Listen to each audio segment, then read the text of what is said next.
حبیب آپ فرما دیجئے ان کنتم تحبون اللہ، اگر تم اللہ سے محبت کرنا چاہتے ہو یا تمہیں اللہ سے محبت کا دعویٰ ہے تو فرمایا پھر ایسے کرو فاتبعونی، میرے حبیب کی اتباع کرو، میرے محبوب علیہ الصلوۃ والسلام کی تابعداری کرو، ان کے نقش قدم پہ چلو، یحببکم اللہ، اور جب تم یہ عمل حسین کرو گے نا اللہ تم سے محبت فرمائے گا، وَيَغْفِرْ لَكُمْ ذُنُوبَكُمْ، اور تمہارے گناہوں کو بخش دیا جائے گا، واللہ غفور الرحیم، اللہ غفور بھی ہے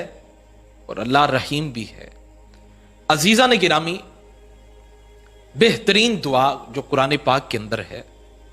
جو میرے آقا صلی اللہ تعالی علیہ وآلہ وسلم نے بیان فرمائی، جس میں ہر بھلائی آ جاتی ہے، جس میں ہر خیر آ جاتی ہے، اور وہ دعا ہے ربنا آتنا فی الدنیا حسنہ وفی الآخرۃ حسنہ وقنا عذاب النار۔ اے اللہ دنیا کی ساری بھلائیاں عطا فرما اور آخرت کی ساری بھلائیاں عطا فرما، قبر کی ساری بھلائیاں عطا فرما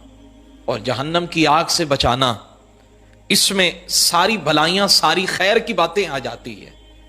جب طواف کعبہ کیا جاتا ہے تو یہ دعا پڑھی جاتی ہے، اور اگر ہر فرض نماز کے بعد یہ دعا کی جائے، اس میں اولاد، رزق، بیوی، بچے، دنیا،